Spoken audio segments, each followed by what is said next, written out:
సకలాశీర్వాదములకు కారణభూతుడైన మా తండ్రి, ఆ మహాతల్లి పేరులోనే మీరు ప్రేమను పెట్టారయ్యా. ప్రేమలత గారు అన్ని విధాల తన బాధ్యతలు, తన పాత్రను ఈ లోకంలో ముగించి చివరి యాత్రకు మీ వద్దకు సిద్ధపడింది. మీ సన్నిధిలో ఉన్నదని మేము బలముగా నిరీక్షిస్తూ ఉన్నాం. శారీరక బంధం ఉంటుంది కనుక ఆ బంధాన్ని గుర్తు చేసుకొని ఎడబాటును నాయన కొంతకాలం మేము సహించలేం, కానీ దాన్ని మాన్పగలిగిన సమర్థుడవు నీవే. ఎప్పుడైతే వెనువెంట మేము కూడా వెళ్ళవలసిన వారమని మాకు తెలుస్తుందో నిరీక్షణతో ఎదురు చూస్తాం. ఏదో ఒక రోజు మేము తల్లిగారిని మేము కలుసుకోబోతూ ఉన్నాం. అందును బట్టి మీకు స్తోత్రాలు. మరణించిన వారిని మా ముందు పెట్టి బ్రతుకున్న మేము ఏం చేయాలో ఈ దినం మాకు పాఠం నేర్పించండి. ఈ మాటల ద్వారా విడిచి వెళ్ళిన తల్లి ఆత్మకు శాంతి, విడువబడిన కుటుంబానికి ఆదరణ దయచేయండి. మీ దాసునైన నన్ను మరువుపరిచి మీ వాక్యం చేత మమ్మల్ని బలపరచండి. యేసు నామములు ప్రార్థన అడిగి వేడుకుంటున్నాము తండ్రి, ఆమేన్. క్రీస్తునందు ప్రియులారా, కూడి వచ్చిన సంఘబిడ్డలకు, ఆత్మీయులకు, రక్త సంబంధులకు, కూడికిని ఏర్పాటు చేసిన అన్నయ్య గారికి, పిల్లలకు, అలాగే వేదికను అలంకరించిన పెద్దలకు, మేడం గారికి, వాక్యం వింటున్న మీ అందరికి కూడా ప్రభు పేరిట నా నిండు వందనాలు తెలియజేస్తా ఉన్నాను. మరి డాక్టర్ గారిని నేను చూడక 2 ఏళ్ళు అయిందనుకుంటా. ఫిలిప్పీన్స్ వెళ్ళిపోయారు. మళ్ళీ ఇప్పుడు చూడడం చాలా సంతోషకరమైన విషయం. బాబు అప్పుడప్పుడు కనబడతా ఉంటాడు. వదినమ్మ ఆశలు, ఆశయాలు వాళ్ళు బ్రతికిస్తున్నారు. అవి నెరవేర్చే దిశగానే ప్రయాణం చేస్తూ ఉన్నారు. పిల్లల గురించి అనుదినం ప్రార్థించండి. నాకు తెలుసు దీవెన్ రాజు అన్నయ్య చిన్నపిల్లల మనసు. మరి అమ్మ కాలం చేసిన 1 సంవత్సరం పాటు ఆయన మనిషి కాలేదు. చాలా నలిగిపోయాడు, చాలా కుమిలిపోయాడు. దేవుడు ఆదరణ ఇచ్చాడు, ధైర్యం ఇచ్చాడు. అందును బట్టి నేను ప్రభువును స్తుతిస్తా ఉన్నా. ప్రియులారా, ఇంక నేను సరాసరి వాక్యంలోకి వెళుతున్నాను. సారాంశాన్ని చెప్పి మరి అన్నయ్య సమయాన్ని నియమించారు. 10 నుండి 12 గంటల వరకు జరిపించండి పాస్టర్ గారని. ఎట్టి పరిస్థితుల్లోనూ 12ంటికి నేను ముగిస్తాను. దయచేసి అందరూ గమనించండి. చాలామంది మరణిస్తున్నారు ప్రియులారా. ఈ మరణాలను చూసి మనం ఏం నేర్చుకోవాలి? అది ఈరోజు మన పాఠం. మరణించే వాళ్ళని చూసి మనం ఏమనుకోవాలి? మరణించే వారిని చూసి మనం ఏం ఆలోచించాలి? మరణించే వారిని చూసి మనం ఏమి నేర్చుకోవాలి, ఏం చేయాలి అనే విషయాన్ని సంక్షిప్తంగా మీ వెనుకలోకి తీసుకొస్తాను. దయచేసి ఎవరు అటు ఇటు తిరగొద్దు. మీ మొబైల్స్ అన్నీ కూడా వీలైతే ఫ్లైట్ మోడ్లో ఉంచేయండి. జాగ్రత్తగా దేవుని మాటలు విందాం. లూకాసు వార్త 13వ అధ్యాయం తీద్దామండి. అందరం బైబిల్ తీద్దాం. ఇక్కడ జగన్నాథం గారు ఉన్నారండి. జగన్నాథం గారు ఉన్నారా? హమ్మింగ్ వచ్చేస్తుంది చూడండి. ఆయన సౌండ్ సిస్టమ్ ఎవరికైనా తెలిస్తే హమ్మింగ్ వస్తుంది చూడండి.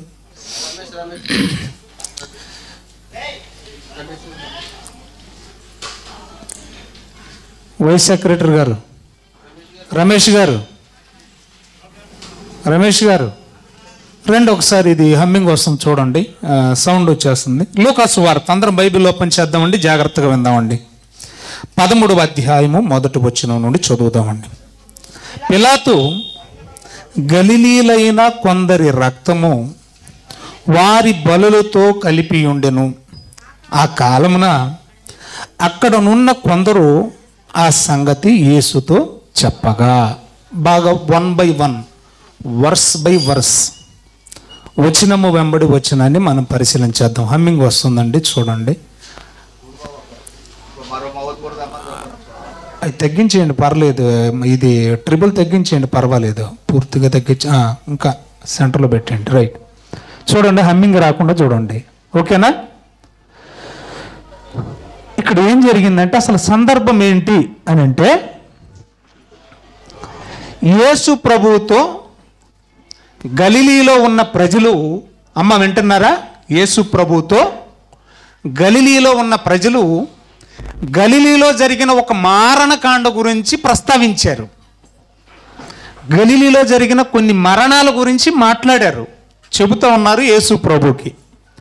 అంటే అప్పటికి యేసు ప్రభు ఎక్కడున్నాడు? గలిలీలో ఉన్నాడు. గలిలీలో జరిగిన మారణకాండ గురించి చెబుతున్న సమయానికి యేసు ప్రభు గలిలీలో ఉన్నాడు. అంటే గలిలీ మీదుగా యెరూషలేము వెళుతున్నప్పుడు, గలిలీకి వచ్చినప్పుడు యేసు ప్రభువుతో గలిలీలు చెప్పిన సందర్భం అది అని మీరెలా చెప్తారు పాస్టర్ గారు అని అంటే, 22వ వచనం చదవండి. 22వ వచనం చదవండి. ఆయన యెరూషలేమునకు ప్రయాణమైపోవచ్చు, బోధించుచు పట్టణములలోను గ్రామాలలోను సంచారము చేయుచుండెను. అంటే యెరూషలేముకు వెళుతూ ప్రతి పట్టణాన్ని, ప్రతి గ్రామాన్ని టచ్ చేస్తూ వెళుతున్నాడు, బోధ చేస్తూ వెళుతూ ఉన్నాడు. ఆ క్రమంలో గలిలీ పట్టణానికి వచ్చాడు, లేదా గలిలీ ప్రాంతానికి వచ్చాడు. గలిలీ ప్రాంతానికి ఆయన వచ్చే సమయానికే గలిలీలో ఒక భయంకరమైన మారణకాండ జరిగిందంట. అదేంటంటే, యూదులకి కొన్ని బలులు ఇచ్చేటువంటి ఆచారం ఉంది. బైబిల్లో కాండాల్లో మీరు చూస్తే 5 రకాల బలులు ఇచ్చేవాళ్ళు యూదులు. పాప పరిహారార్థ బలి, అపరాధ పరిహారార్థ బలి, దహన బలి, ఇలాగా 5 బలులు ఇచ్చేవాళ్ళు. అయితే ఆ ఆచారం యేసు ప్రభు పుట్టి మరణించేంత వరకు సాగుతూనే ఉంది. అంటే బలులన్నీ ఎప్పుడు స్టాప్ అయిపోయినాయి అంటే, యేసు బలితో పాత నిబంధనలో ఉన్న బలులన్నీ ఆగిపోయాయి. ఇక ఆ బలులతో పని లేదు. ఆ బలుల వల్ల పాప ప్రక్షాళన జరగదు. కాబట్టి యేసు ప్రభు బ్రతుకున్నాడు కనుక ఇంకా బలులు అనేవి వాళ్ళు ఇస్తానే ఉన్నారు. ఇప్పుడు వీళ్ళు బలులు ఇవ్వడానికి దేవాలయంలోకి వెళితేనంట, అంటున్నారమ్మా, బలులు ఇవ్వడానికి వెళ్ళిన వాడు భక్తుడా కాదా? ఒక మాట ముందు నాకు చెప్పండి. పాపాన్ని ఒప్పుకునే మనసున్నోడు భక్తుడే అవుతాడు, కప్పుకునేవాడు భక్తుడు ఎప్పటికీ కాడు. పాప పరిహారార్థమై లేదా అపరాధ పరిహారార్థమై బలిని అర్పించడానికి వెళ్ళి, పాప ప్రక్షాళన చేసుకోవడానికి మందిరంలోకి, దేవాలయంలోకి వెళ్ళి బలివ్వడానికి వెళితే, ఆ ఇచ్చే గొర్రె పిల్ల మెడతో పాటు తలతో పాటు ఇచ్చేవాణ్ణి కూడా తలకాయ తీసేశాడంట ఆనాడున్న పిలాతు. బాగా వినాలి. అక్కడ బలివ్వబడింది కేవలం గొర్రె పిల్లలే కాదంట, బలివ్వడానికి వెళ్ళిన మనుషుల్ని కూడా ఏం చేశాడంట పిలాతు? ఆ గొర్రె పిల్ల తలతో పాటు బలివ్వడానికి వెళ్ళిన వారి తలకాయలు కూడా నరికేశాడు అని ఎవరెవరితో చెప్తున్నారు? గలిలీలో ఉన్న ప్రజలు గలిలీలో జరిగిన సందర్భాన్ని యేసు ప్రభుతో చెప్పారంట. విందాం 2వ వచనానికి వద్దాం. అప్పుడు ఆయన సమాధానం చెప్తూ ఉన్నాడు. బాగా వినాలి పాయింట్. మీరు ఇక్కడే ముందు లాజిక్ అంతా, మన మెసేజ్కి సారాంశం అంతా 2వ వచనంలోనే ఉంది. అంటే ఇప్పుడు నేను మీకు ఒక విషయం చెప్తానండి, ఎక్కడ దాకా వద్దు, వదినమ్మ దగ్గరికే వద్దాం. ఇప్పుడు ఆవిడ మరణాన్ని మనం తీసుకుందాం. ఏమండి, కరోనా టైంలో, కరోనా సీజన్లో ప్రేమలత గారు చచ్చిపోయారండి. ఇప్పుడు నేను ఏ ఉద్దేశంతో చెప్పాను మీరు చెప్పండి నాకు. నేను ప్రేమలత గారు కాలం చేశారని చెప్పానండి, రైట్. నేను ఏ ఉద్దేశంతో చెప్పానో మీరు చెప్పగలరా? నా మనసులో ఏ ఉద్దేశము, ఏ తలంపుతో, ఏ భావనతో, ఏ తాత్పర్యంతో నేను చెప్పానో మీరు చెప్పగలరా? చెప్పలేరు. కానీ యేసు ప్రభు చెప్పగలడు. ఎందుకంటే ఆయనకు అసలు మనకు తలంపు పుట్టక మునిపే ఎరిగినవాడు, హృదయ రహస్యాలు ఎరిగినవాడు. దైవజనులు అప్పాజీ పాస్టర్ గారిని దయచేసి వేదికను అలంకరించాలని సాదరంగా ఆహ్వానిస్తా ఉన్నాం. రైట్, వద్దాం, విషయానికి వద్దాం, జాగ్రత్తగా చూద్దాం. ఇప్పుడు గలిలీ ప్రజలు అక్కడ బలులతో పాటు బలివ్వడానికి వెళ్ళిన వారిని కూడా చంపేశాడు పిలాతు అని చెప్పినప్పుడు వాళ్ళు ఏ ఉద్దేశంతో చెప్పారో ఉద్దేశాన్ని చెప్తున్నాడు యేసు ప్రభు. అంటే మీ ఉద్దేశం ఏంటి? బలివ్వడానికి వెళ్ళిన వారిని కూడా పిలాతు చంపేశాడంటే మీ ఉద్దేశం ఏంటి అని యేసు ప్రభు ఏమంటున్నారు చూడండి, 2వ వచనం. ఆయన వారితో ఇట్లనెను, ఈ గలిలీలు అట్టి హింసలు పొందినందున ఎవరు? ఈ చచ్చిపోయిన వాళ్ళు, బలివ్వడానికి వెళ్ళి బలైపోయిన వాళ్ళందరూ ఇలాంటి భయంకరమైన సావు చచ్చినందున బతుకున్న మీకంటే, గలిలీలారా మీరేమనుకుంటున్నారు తెలుసా? మీ మనసులో ఉద్దేశం ఏంటో నేను చెప్పనా? బతుకున్న మీకంటే అలా చంపబడ్డ వాళ్ళు ఏంటట, అలా చంపబడ్డ వాళ్ళు పాపులని మీరు తలంచుచున్నారా? అంటే వీళ్ళ ఉద్దేశం ఏంటంట, వాళ్ళు పాపులు కాబట్టి దేవుడే అలా చావడానికి వారికి అనుమతి ఇచ్చాడు. మేము మంచివాళ్ళం కాబట్టి, మేము నీతిమంతులం కాబట్టి, మేము పరిశుద్ధులం కాబట్టి దేవుని కృప వల్ల బతికిపోయామండి.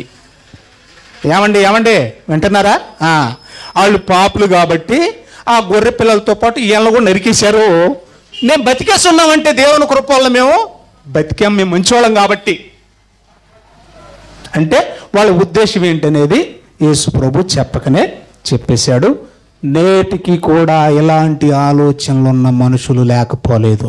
నాడున్నారు, నేడు కూడా ఉన్నారు. ఎవరైనా మరణించారు అనుకోండి, ఏమండి, వాళ్ళని వ్యతిరేకించే వాళ్ళు, వాళ్ళంటే ఇష్టపడని వాళ్ళు, ఆడి పాపం పండింది అందుకే చచ్చాడు. ఆలోచిస్తున్నారా? నేను వాస్తవం మాట్లాడుతున్నాను. ఆడి పాపం పండింది అందుకే చచ్చాడు. ఏమండి, మన పై జీవితాలు చూస్తాం కానీ అలా రహస్య బతుకులు మనకేం తెలుసు? ఏదో పాడు పని చేసి ఉంటారు కాబట్టే ఆ సాగు చచ్చాడు. బైబిల్లో కూడా ఇలాంటి సందర్భాలు మనకు కనబడతాయండి. ఎక్కడ దాకా అక్కర్లేదండి, మీకు యోబు చరిత్ర బాగా తెలుసండి. యోబు గురించి తనకు ప్రాణ స్నేహితులైన బెల్దదు, జోఫరు, ఇంకొక వ్యక్తి ఎవరు, ఎలీఫజు, ఈ ముగ్గురు ఏమన్నారు తెలుసా? ఎంత భక్తిపరుడు బాగా తెలిసిన ప్రాణ స్నేహితులు ఏమన్నారు తెలుసా? ఒరే, నువ్వేదో పాపం చేసావురా, అందుకే నీకు ఈ రోగం వచ్చింది, అందుకే దేవుడు నిన్ను మొత్తాడు. అప్పుడు దేవుడు ఏమన్నాడు తెలుసా? యోబు గ్రంథం 2వ అధ్యాయము 2-3 వచనాలు మనం చదువుతుంటే, యోబు నీతిమంతుడు, యోబు యథార్థవంతుడు, యోబు దుష్టత్వాన్ని విడిచిపెట్టిన వాడు, అలాంటి వాడు భూమి మీద మరొకడు లేడు. దేవుడు ఏం చెప్తున్నాడు? ఆయన నీతిమంతుడు, ఆయనలో ఏ పాపం లేదంటే, ఈ పనికిమాల ముగ్గురు ఏమంటున్నారో తెలుసా? నువ్వేదో పాపం చేసావు, అందుకే నీకు ఈ బాధ, ఈ గతి, ఈ హింస, ఈ దారుణం జరిగింది. మనుషుల ఆలోచనలు ఎలా ఉంటాయండి. ఇంకా కొత్త నిబంధనలో మరొక సందర్భాన్ని నేను మీకు చెప్పనా? యోహాను సువార్త 9వ అధ్యాయంలో యేసు ప్రభు దగ్గరకు వచ్చి అడుగుతున్నారు ఈ గురువులందరూ, ఈ భక్తులందరూ చేవని అడుగుతున్నారు తెలుసా? ప్రభువా, వీడు గుడ్డోడై పుట్టాడు, ఈ కుర్రగాడు గుడ్డోడై పుట్టాడు, వీడు గుడితనానికి కారణం ఏంటో తెలుసా? చేతి వీళ్ళ అమ్మ బాబులన్న పాపం చేసి ఉండాలి, లేకపోతే వీడైనా ఏదో పాపం చేసి ఉండాలి. అంటే వీళ్ళ ఉద్దేశం ఏంటి? ఇలాంటి అంగవైకల్యాలకు, ఇలాంటి మరణాలకు కారణం మనుషుల ఉద్దేశం ఏంటంటే, లేదో పాపం చేశారు అందుకని అంత దారుణమైన సావు సచ్చారు. మరొక సందర్భాన్ని చెప్తాను, బాగా వినండి. సెక్యులర్గా, సామాజికంగా, భౌగోళికంగా జరిగిన కొన్ని సందర్భాలు. ఫస్ట్ వేవ్లో కరోనాలో చాలామంది కాలం చేశారండి, బాగా విందాం. సెకండ్ వేవ్లో మీరు గమనించారో లేదో, ఎక్కువ మంది సేవకులు చనిపోయారండి, ఎక్కువ మంది పాస్టర్లే కాలం చేశారు. కారణం ఏంటంటే మైకు తెచ్చిన తంట. ఎక్కువ మంది ఎందుకు చచ్చిపోయారు తెలుసా? మైకు తెచ్చిన తంట. ఇదే మైక్ అందరూ వాడితే మరి కరోనా ఉన్నప్పుడు తగులుకోదా? మీటర్ డిస్టెన్స్ అంటారు, ఇది మీటర్ ఉంది, ఇటు డిస్టెన్స్ 2 ఇంచులు కూడా ఉండదు, లేకపోతే శబ్దం రాదు. తద్వారా చాలామంది సేవకులు చచ్చిపోయారు. ఇప్పుడు వీళ్ళు కూడా పాపం చేసి చచ్చారా సేవకులు? ఆలోచించండి. వాళ్ళు ఏదో పాపం చేయడం వల్ల చచ్చిపోరు అందామా? ఆలోచించండి. తర్వాత నేను గతంలో కూడా చర్చిలో ఒక విషయాన్ని చెప్పాను. ఏం చెప్పానంటే, మార్టిన్ లూథర్ గారని రాజమండ్రిలో క్వారీ మార్కెట్కి వెళ్ళే రోడ్లో ఒక మంచి దైవజనుడు ఉన్నాడు. ఒకే ఒక్కగాను ఒక్క కొడుకండి. ఆ కొడుకుని ఆయన లోక సంబంధంగా ఏదో ఉద్యోగానికి పురమాయించవచ్చు. కానీ ఆయన ఆశ ఏంటంటే, నా ఒక్కగాని ఒక కొడుకు నేను చస్తే నా తదనంతరం యాజకుడుగా దేవుని సేవ చేసేవాడు కావాలని బలంగా ఏఈఎల్సి ఒక పాస్టర్గా చేశాడండి. హైదరాబాద్లో ఉన్నటువంటి ఏసీటీసీలో ఆ అబ్బాయిని ఎంటీహెచ్ వరకు చదివించాడండి. చదివించి గొప్ప సేవకుని చేశారండి. చేస్తే హైదరాబాద్ మహాపట్టణానికి దగ్గరలో తెలంగాణలో అతను అపాయింట్ చేశారు. కొంతకాలంగా పనిచేశాడు. ఆ తర్వాత మరలా ఒక 5 సంవత్సరాల వాళ్ళ గడువు ఉంటుంది కదా, 4-5 సంవత్సరాలు మరొక ప్రాంతానికి ఆయన షిఫ్ట్ చేశారు. సరిగ్గా డిసెంబర్ మాసం వచ్చిందండి. డిసెంబర్లో మీకు తెలియని పరిస్థితి ఏముంది? పిల్లోడు క్రిస్మస్ ఉంటుంది, యవనస్తులు క్రిస్మస్ ఉంటుంది, ముసలోళ్ళ క్రిస్మస్ ఉంటుంది, స్త్రీల సమాజం క్రిస్మస్ ఉంటుంది. ఇక ఖాళీ ఉండదు ఆ నెలంతా. ఒకరోజు సాయంకాల వేళ, సాయంత్రం అంటే ఇంకా పొద్దు కుంకలేదు, పగల ఉంది. ఇక అప్పుడు మీటింగ్ కండక్ట్ చేశారు వాళ్ళ చర్చ్ మెంబర్లు. ఈయన ఎక్కడో ఉంటున్నాడు, అక్కడి నుంచి కారు వేసుకొని వెళ్ళాలి. తన భార్య ఇటువైపు ఉంది, డ్రైవింగ్ ఆయన చేస్తున్నాడండి. ఈయన వెళ్ళే పని ఎవరి పని? దేవుని పని. సాయంకాల వేళ మీటింగ్కి టైం అయిపోతూ ఉంది. ముందు టూరిస్ట్ బస్సు వెళుతూ ఉంది, లగ్జరీ బస్సు, అది వాల్వో టైప్ బస్సు. ఆ బస్సు వెనకాల ఈయన వెళుతూ ఉన్నాడు. రోడ్డు పక్కన లారీ ఆగుందండి. అది 18 టైర్లు తెలియదు, 16 టైర్లు తెలియదు, కానీ పెద్ద లారీ, ఒక పెద్ద వ్యాగన్ ఆగుందండి. టూరిస్టు బస్సు లేదా ఈ వాల్వో బస్సు వెళుతూ లారీ ఆగున్నదని కొంచెం సైడ్ వచ్చాడు. కొంచెం సైడ్ వచ్చాడు. ఆ వెనక వెళుతున్న పాస్టర్ గారు ఏమనుకున్నారంటే, నాకు సైడ్ ఇచ్చాడేమో అనుకున్నాడు. బస్సుడు నాకు సైడ్ ఇచ్చాడేమో అనుకుని, మరి దాన్ని క్రాస్ చేయాలంటే ఏం చేయాలి? వెళుతున్న స్పీడ్ కంటే కొంచెం స్పీడు పెంచాలి. అలా పెంచి పక్కనున్న లారీని చూసుకోకుండా లారీ కిందకు దూరిపోయాడండి. మీరు నమ్మాలి, పాస్టర్ గారి తలకాయ ఎక్కడుందో, కాళ్ళు ఎక్కడున్నాయో, చేతులు ఎక్కడున్నాయో, గుండె ఎక్కడుందో, మెదడు ఎక్కడుందో తెలియని భయంకరమైన దారుణమైన మరణం అది. పక్కనున్న పాస్టమ్మ గారు బతికే ఉన్నారు, నేటికి జీవోత్సవం, ఇప్పటికీ బతికే ఉంది. కానీ ఆవిడ శరీర అవయవాలు ఏవి పనిచేయవు, తల తప్ప. ఇప్పటికీ మనసానే ఉంది, సజీవ సాక్ష్యం. నేను అడుగుతున్నాను మిమ్మల్ని, ఆయన ఏ పాపం చేశాడని చచ్చిపోయాడు? ఆలోచించాలి. గతంలో నేను మరొక సందర్భాన్ని గుర్తు చేశాను. రాజానగరంలోనే సరిగ్గా కోరుకొండ జంక్షన్లో ఒక వ్యాన్, ఈచర్ వ్యాన్ వాడు తప్పతాగి వెహికల్ మీద, అనగా స్కూటీ మీద వెళుతున్న ఒక తల్లి, ఒక కూతురు, ఆ కూతురు, ఒక కానిస్టేబుల్ భార్య అమ్మాయి, చిన్న పాప, దీనికంటే ఇంకా చిన్నగా ఉంటుంది, పసి మొగ్గ, ఎంత అందంగా ఉందా బిడ్డ. నా పిల్లల్ని 7th డే స్కూల్లో డ్రాప్ చేసి ఆ రోజు బస్సు వెళ్ళిపోతే తిరిగి రిటర్న్ అయిపోతుంటే నా కళ్ళ ముందు జరిగిన దారుణం ఏంటో తెలుసా?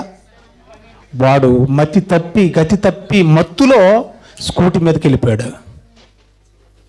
చిన్న పాప మధ్యలోకి 2 అయిపోయిందండి. నా చేతుల్లోనే శబ్దం ఏమీ లేదు, సౌండ్ లేదు, కానీ మనం ఎక్కిళ్ళు ఎలా వస్తాయో అలా 2-3 సార్లు అనేసింది, ప్రాణం విడిచింది. ఆ పసి మొగ్గ ఏ పాపం చేసిందని అడుగుతున్నాను నేను. మనుషుల మనస్తత్వాలు ఎలాగుంటాయంటే, వీళ్ళేదో పాపం చేశారండి, అందుకే చచ్చారండి, మేము నీతిమంతులమండి, అందుకే బతుకున్నామండి అని అనుకుంటారు. అలాంటి దురాలోచన కలిగిన గలీలీలతో మాట్లాడుతున్నాడు. ఇదిగో, బ్రతికి ఉన్న మీరు అలా చంపబడిన వారి కంటే మంచోళ్ళు అనుకుంటున్నారా? చంపబడిన వారు పాపులని మీరు ఎంచుచున్నారా అని గతంలో జరిగిన మరొక సందర్భాన్ని ఈయన గుర్తు చేస్తున్నాడు. ఒక సందర్భాన్ని వాళ్ళు గుర్తు చేస్తే, జరిగిన మరొక సందర్భాన్ని యేసు ప్రభు గుర్తు చేస్తున్నారు. అదేంటో చెప్తున్నాడు చూడండి 3వ వచనంలో. ఇలా చంపబడిన వారు పాపులు కారని మీతో చెప్పుచున్నాను. ఇలా మరణించినంత మాత్రాన మరణించిన అందరూ పాపులని మీరు తలంచరాదు. కాదు అని నేను చెప్తున్నాను, పాపులు కాదు అని నేనే చెప్తున్నాను అన్నాడు యేసు ప్రభు. కంటిన్యూ చేద్దామండి. మీరు మారు మనసు పొందని ఎడల మీరు కూడా అలాగే చేస్తారు అన్నాడు. ఈ పాయింట్ నోట్ ఇచ్చేయాలి. నేను మళ్ళీ స్ట్రెచ్ చేసి చెప్తున్నా, ఎంఫసైజ్ చేసి చెప్తున్నా. ఏమన్నా తెలుసా? మీరు కూడా మారు మనసు పొందకపోతే మీరు కూడా అలాగే మరణిస్తారు. ఇది పాయింట్ నోట్ ఇచ్చేయండి, లాస్ట్లో టచ్ చేస్తా. తర్వాత 4వ వచనం. మరియు ఇప్పుడు ఈయన గుర్తు చేస్తున్నాడు జరిగిన మరొక సందర్భాన్ని.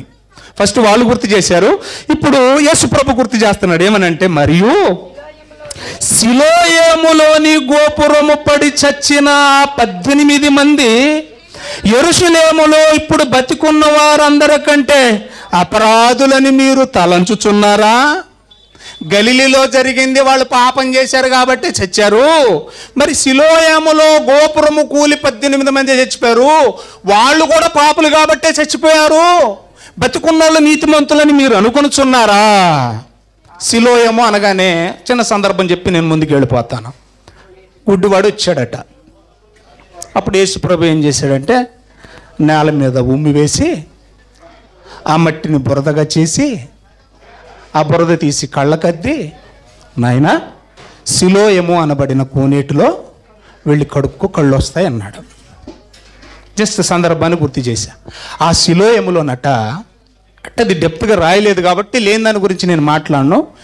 మరి కడుతున్నప్పుడు ఆ నిర్మాణం, గోపురము లేదా దేవాలయం కడుతున్నప్పుడు నిర్మాణంలో ఏమైనా కూలిపడిపోయిందో తెలియదు, లేకపోతే ఆ గోపురము లేదా ఆ మందిరము శిథిలావస్థకు వచ్చి కూలిపోయిందో తెలియదు. కానీ ఖచ్చితంగా అయితే గోపురం కూలి పడిపోయి 18 మంది మరణించారు కదా.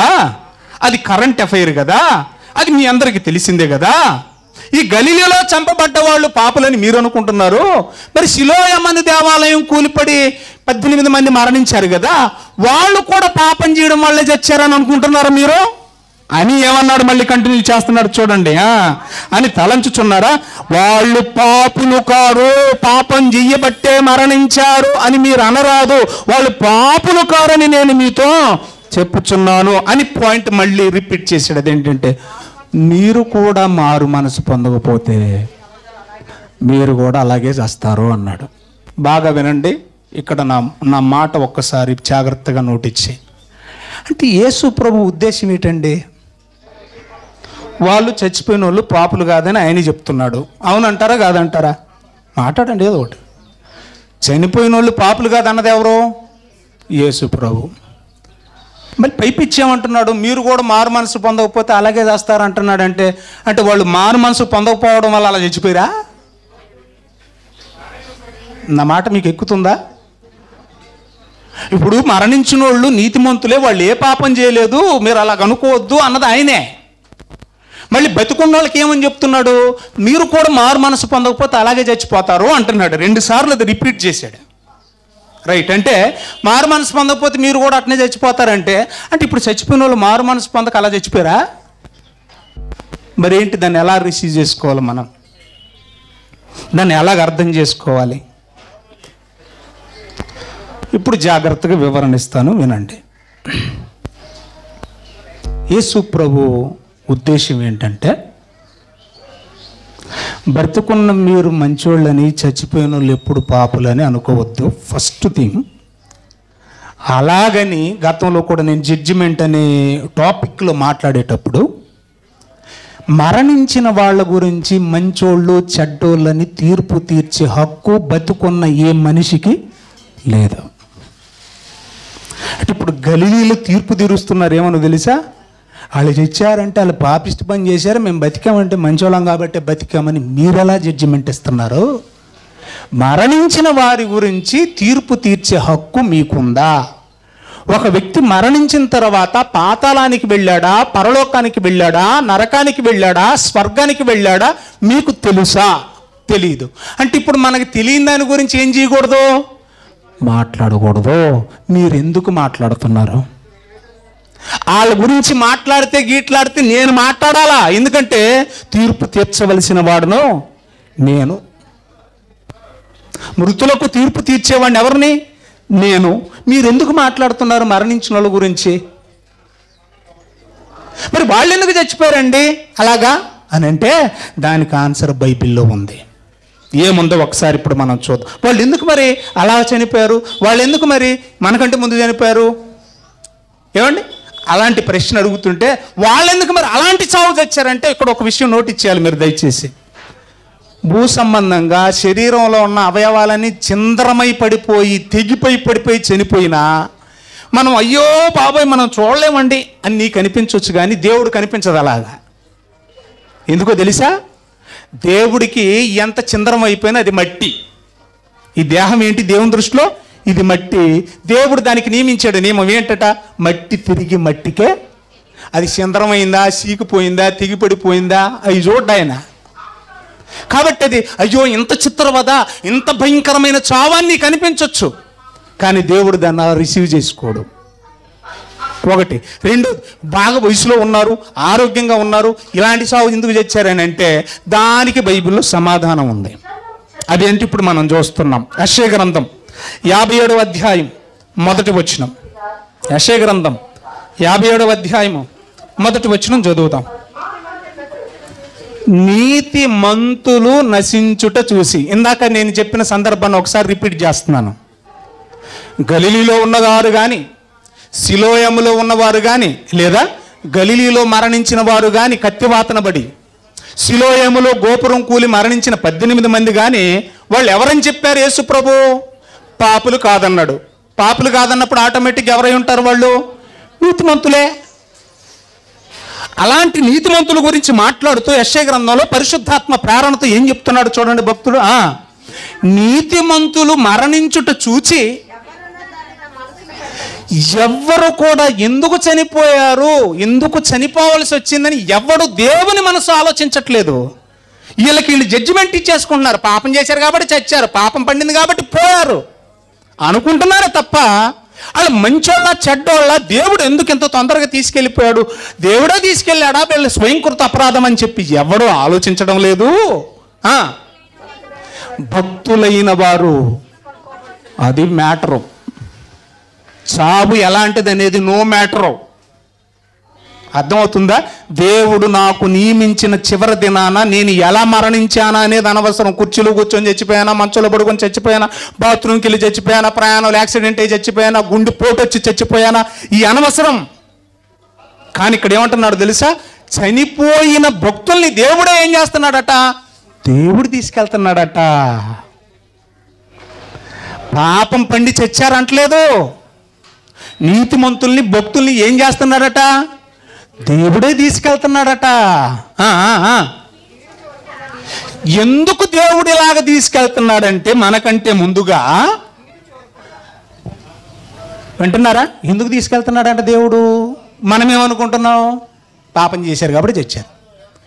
మరి దేవుడు ఏమని రాయించాడు? ఈ భక్తులు భవిష్యత్తులో సంభవించే భయంకరమైన పరిస్థితులు చూడకుండా, ఆ బాధల్లో వాళ్ళు పాలు పంపులు పొందకుండా, ఆ శ్రమల్లో, ఆ ఇరుకుల్లో, ఆ ఇబ్బందుల్లో వాళ్ళను ఉంచకుండా దేవుడు ఏం చేస్తున్నాడంట? ముందుగానే తీసుకెళ్ళిపోతున్నాడు. పదినమ్మ కాలం చేసిన తర్వాత ఇంకా భయంకరమైన పరిస్థితులు, కరోనా పరిస్థితులు రాలేదా? ఆ తర్వాత బ్లాక్ ఫంగస్ అనే భయంకరమైన వ్యాధి రాలేదా? శరీర అవయవాలన్నీ తినేస్తూ వెళ్ళిపోయేది బ్లాక్ ఫంగస్. ఇంకా రానున్న దినాల్లో ఎలాంటి వైరస్లు వస్తాయో, ఎలాంటి భయంకరమైన పరిస్థితులు వస్తాయో ఆ దుర్దినములు చూడకుండా ఉండునట్లు, ఆ బాధల్లో నా బిడ్డలు పడకుండా ఉండాలని ముందుగానే దేవుడు నీతిమంతులను భక్తులను తీసుకెళ్ళిపోతున్నాడు. ఇంతవరకు ఒకటి క్లియర్ చేశా. అదేంటంటే మరణించిన వాళ్ళందరూ చెడ్డవారు అనే తలంపు మనలో ఎప్పటికీ రాకూడదు. బతికున్న మనం అంతా మంచోళ్ళం కాబట్టి దేవుని కృప మన మీద ఉంది, వాళ్ళ మీద లేదని ఇలాంటి దురాలోచన, దురభిప్రాయము మనలో కలగకూడదు. మరి యేసు ప్రభు ఎందుకు మీరు కూడా మారు మనసు పొందకపోతే అని అన్నాడంటే, వాళ్ళు మారు మనసు పొందారు, నీతిమంతులు భక్తులు కాబట్టి వాళ్ళ గురించి బెంగలేదు. మీరేదో వాళ్ళ గురించి తెగ ఫీల్ అయిపోతున్నారు.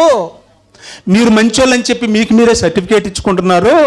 వాళ్ళు నిజంగానే నీతిమంతులు, వాళ్ళల్లో ఏ పాపం లేదు, వాళ్ళు మారు మనసు పొందారు, వాళ్ళు వెళ్ళాల్సిన చోటికి విశ్రాంతికి వెళ్ళిపోయారు. మీరు వెళతారో లేదో చూసుకోండి. మీరు వెళ్ళాలంటే, బతుకున్న మీరు వెళ్ళాలంటే మీరు మారు మనసు పొందండి అన్నాడు. రైట్ ముగింపుకు వచ్చేసాను నేను. అంటే చచ్చిపోయేలోపు బతుకున్న మనకి చనిపోయిన వాళ్ళని చూపించి యేసు ప్రభు ఏం పాఠం చెప్తున్నాడు? మరణించిన వాళ్ళు నీతిగా బతికే చనిపోయారు, బతికున్న మీరు వాళ్ళని చూసి సత్యలోపు ఏం చేయమంటున్నాడు? మీకు కూడా చావు వస్తుంది, అలాంటి చావే వస్తుంది, మీకేం కొత్తగా ఏమి రాదు. చావు అందరికీ ఒకటే. మీకు కూడా చావు ఉంది, వాళ్ళకే కాదు, మీకు కూడా. నీతిమంతులు అనుకుంటున్నాం, బతుకున్న మీరు పరిశుద్ధులు అనుకుంటున్నాం, మీకు కూడా చావు ఉంది. కానీ మీరు చచ్చిపోయేలోపు ఏం చేయాలి అంటున్నాడు యేసుప్రభు. చెప్పండి అమ్మా, చనిపోయేలోపు ఏం చేయాలంట? మారు మనసు పొందాలి అన్నాడు. ముగింపుకు వచ్చేసానే బైబిల్ మూసేస్తున్నాను. నేను మిమ్మల్ని అందరిని అడుగుతున్నాను, ఎక్కువ రెఫరెన్సులు కోట్ చేయను. ఇక్కడ కూర్చున్న మీరు అందరూ మారు మనసు పొందిన వాళ్ళైనా? మారు మనసు పొందిన వాళ్ళు ధైర్యంగా చేయెత్తండి. మీకు వందనములు, నమస్కారములు. నేను మారు మనసు పొందాను అన్నోళ్ళు చేతులు ఎత్తండి. ఒక ఆవిడ ఎత్తింది, ఇద్దరు ఎత్తారు, ముగ్గురు ఎత్తారు, నలుగురు ఎత్తారు. అంటే మిగతా వాళ్ళు ధైర్యం చేయలేకపోతున్నారు. అంటే మీ మారు మనసు మీద మీకే నమ్మకం లేదా? మీ మారు మనసు మీద మీకే నమ్మకం లేకపోతే ఇంక దేవుడు ఏమి నమ్ముతాడు? ఏమా? సరే సరే, చేతులు ఎత్తిన వాళ్ళని అడుగుతున్నాను. మారు మనసు పొందాను అన్నారు కదా, ఇచ్చారు కాబట్టి అడుగుతున్నానండి, నన్ను ఏమి తిట్టుకోకండి. అసలు మారు మనసు అంటే ఏంటండి? అంటే నాకు తెలియక అడుగుతున్నానండి. మారు మనసు అంటే ఏంటి? ముగింపుకు వచ్చామండి, చెప్పండి, ఆనందంగా చెప్పండి అమ్మా. ఏదో పాప క్షమాపణ అనేసింది, మరి ఇందాక చేయత్తలేదు ఆవిడ. మా కొత్త పెళ్లి కూతురు చేయత్తలే. ఎవరైనా చెప్తారు మారు మనసు అంటే ఏంటో? Very good. పాత జీవితాన్ని వదిలి కొత్త జీవితాన్ని సాగించడం అన్నారు. ఇంకా దేవునికి ఇష్టమైన వారిగా బతకడం, రక్షణ పొందటం. ఏమండి, బైబిల్లో ఏదన్నా రెఫరెన్స్ చూపిస్తారా మారు మనసు అంటే ఇదండి అని? బైబిల్ ఏదైనా రెఫరెన్స్ చూపిస్తా? ఒకే రెఫరెన్స్ చూపిస్తా. చెప్పనండి, చాలా ఉంటాయి కానీ ఒకటి చెప్పనా? ఒకటి చాలు మీ అందరికీ. మారు మనసు అంటే ఏంటో బైబిల్లో చూద్దామండి. చూడండి, ప్రార్థన చేసుకుందాం. అపోస్తుల కార్యములు 8వ అధ్యాయము 21, 22 వచనాలు. అపోస్తుల కార్యములు తీసారా? అపోస్తుల కార్యములు 21వ అధ్యాయము 8వ అధ్యాయము 21, 22 వచనాలు. నీ హృదయము అంటే నీ హృదయం అన్న మనసు అన్న ఒకటేనా? మారు మనసు గురించి మాట్లాడుకుంటున్నాం కాబట్టి మనసుని పెడదాం అక్కడ కొంచెంసేపు. మీ మనసు దేవుని ఎదుట సరిగ్గా లేదు కాబట్టి ఈ కార్యమందు నీకు పాలు పంపులు లేవు. 22వ వచనం. కాబట్టి ఈ నీ చెడుతనము మానుకొని మారు మనస్సు నొంది. ఈ నీ చెడుతనము మానుకొని మారు మనస్సు నొంది. మళ్ళీ అడుగుతున్నాను మిమ్మల్ని, అకార్డింగ్ టు బైబిల్ మారు మనసు అంటే ఏంటట? చెప్పాలి. ఇంకా నేను మారు మనసు గురించి మాట్లాడను కానండి. నేను చెడుతనం మానుకున్నాను అన్న చేతి ఎత్తండి. ఇప్పుడు అననీయ సప్పిరాలాగా చచ్చిపోతారు మరి అబద్ధం ఆడితే. నేను ఏ బూతులు ఆడతా లేదు, బాప్తీసం తీసుకున్నాక ఏ అబద్ధం చెబుతా లేదు, ఏ మోసం చేస్తా లేదు, ఏ మాయ లేదు, నాది ఏ కుట్ర లేదు, ఏ పగ లేదు అన్న వాళ్ళు చేతులు ఎత్తండి.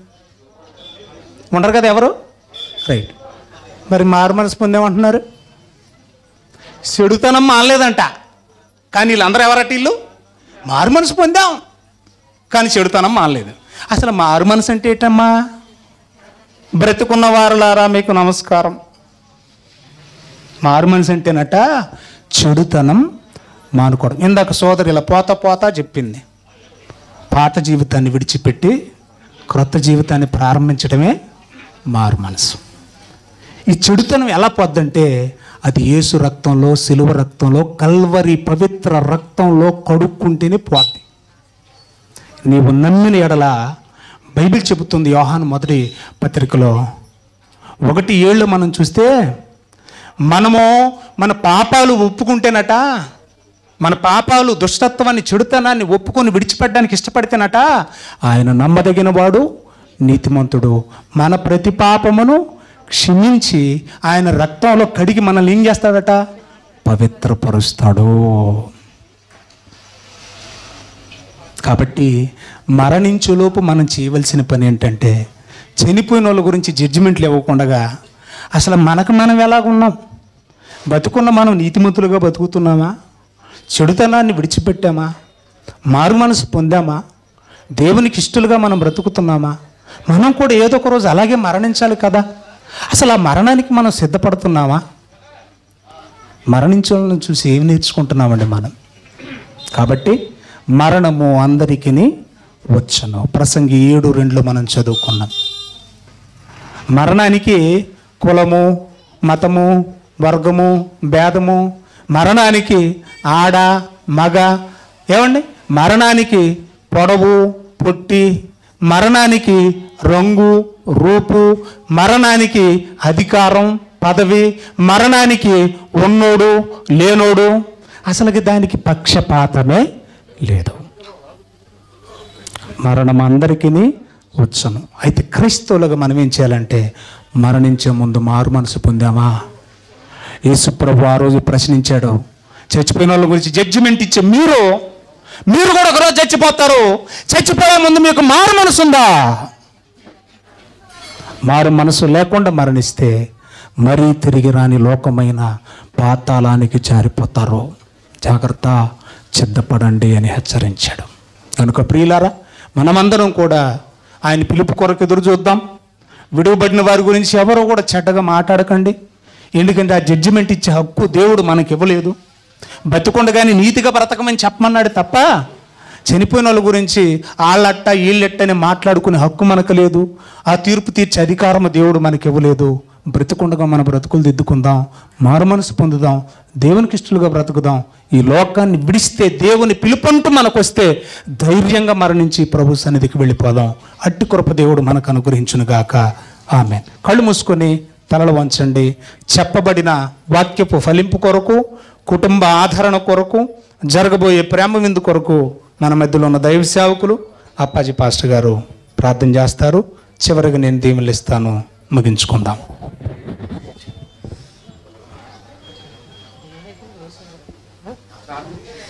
అందరు లేచినట్లయితే చివరి ప్రార్థన దైవజనుల యొక్క ఆశీర్వాదంతో ఈ కార్యక్రమాన్ని ముగించుకుందాం. అనంతరము ఈ కుటుంబ సభ్యుల నుండి వందన సమర్పణ చేయడానికి సిద్ధంగా ఉండవలసిందిగా మనవి చేస్తూ ఉన్నాను. ప్రార్థన చేద్దాం.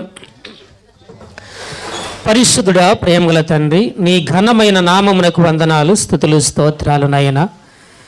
ఈ సమయమందు ప్రభువా దేవా, నీ ప్రియ కుమార్తె తండ్రి సోదరి అయ్యా మరి ప్రేమలత గారి యొక్క జ్ఞాపకార్థ స్తుతి కూడికలో చేరి అయ్యా నిన్ను స్తుతించడానికి, ఆరాధించడానికి నీవు ఇచ్చిన భాగ్యము కొరకే నీకే వందనాలు తెలియజేస్తూ ఉన్నాము.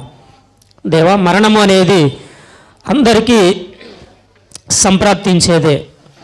మరణానికి ఎలాంటి భేదము లేదు గనుక నాయన, అయితే ఈ మరణాన్ని మేము చూచే ముందుగా ఈ లోకంలో మా జీవిత యాత్ర అనేది నీలో కొనసాగించుకోవడానికి అవకాశము దయచేయండి. ఎవరైతే నిన్ను సొంత రక్షకునిగా అంగీకరించి నీలో ఆధ్యాత్మిక జీవితాన్ని కలిగి జీవిస్తారో అయా వారి జీవితాన్ని నీలో ముగించుకుంటారో అట్టివారు ఒక దినాన లేచినటువంటి వారై అయా వారు తీర్పులోనికి రాక జీవములోనికి ప్రవేశిస్తారు. అయితే నాయన, ఈ లోకంలో మేము మరణానికి ముందుగానే అయా ఈ నిజదేవుణ్ణి తెలుసుకోకుండా, నిజ రక్షకుని తెలుసుకొనకుండా, అయా పాప విమోచకుని తెలుసుకొనకుండా, నిత్య జీవాన్ని అనుగ్రహించేటువంటి నిన్ను తెలుసుకొనకుండా ఈ లోకయాత్రను ముగిస్తే నాయన మేము నరకానికి పాత్రులమవుతాము. కనుక అట్టి వారిగా కాకుండా అయా మా జీవితం ఉండగానే, ఈ శ్వాస ఉండగానే అయా ప్రభువాదేవ నిన్ను సొంత రక్షకునిగా అంగీకరించేటువంటి భాగ్యాన్ని దయచేయండి. మరి ముఖ్యంగా ప్రభువా, ప్రేమలత వదిన గారు విడిచిన అయ్యా మరి కుటుంబ సభ్యులు జ్ఞాపకం చేసుకోండి. అన్నయ్యను ధైర్యపరచండి, కుమారుణ్ణి కుమార్తెను ధైర్యపరచండి. నీ సన్నిధిని వారికి తోడుగా నీడగా ఉంచి నడిపించండి. ఒక నీ తల్లి వారిని ఆదరించినట్లుగా నేను మిమ్మల్ని ఆదరిస్తానని జ్ఞాపకం చేస్తున్నావు కనుక అట్టి గొప్ప ఆదరణ చేత బిడ్డలను ఆదరించండి ప్రభా. నీకే వందనాలు, స్తోత్రాలు. మరి ముఖ్యంగా ఈ కార్యము నిమిత్తము వచ్చినటువంటి బంధువులను, స్నేహితులను, రక్త సంబంధికులను, సంఘ బిడ్డలందరినీ కూడా మీరు దీవించి ఆశ్రయించండి. నీ కృపలో వారిని భద్రపరచండి. మరణము అనేది మాకు ఒక పాఠం నేర్పించేది గనుక ప్రభువా దేవ అయా మేము మరణించక ముందే నాయన నిన్ను తెలుసుకున్నటువంటి వారమై నీలో జీవించి ప్రభువా తండ్రి అయా మరి ఈ లోక యాత్రను ముగించుకునే ప్రభువా నీ స్థలంలో మేములాగున కృప చూపించండి ప్రభువా, నీకే వందనాలు. చక్కని వాక్యము ద్వారా బిడ్డలను అయా ప్రభువా తండ్రి హెచ్చరించావు, అలాగే కుటుంబానికి ఆదరణ కలుగు చేస్తావు తండ్రి, నీకే వందనాలు. అయ్యా మరి దైవజనులను దీవించండి, పెద్దలను దీవించి ఆశ్రయించండి. జరగబోతున్నటువంటి ప్రేమ విందులు కూడా నీ సహాయం దయచేయండి. ఎలాంటి లోటు లేకుండా సమృద్ధిని దయచేసి మీరు మహిమ ఘనత ప్రభావం పొందుకోమని వేడుకొనిచ్చు మా ప్రభువును లోక రక్షకుడైన యేసుక్రీస్తు నామములో ఈ ప్రార్థన మీకు వినయముతో బ్రతిమలాడి అడిగి వేడుకొనిచున్నాము తండ్రి.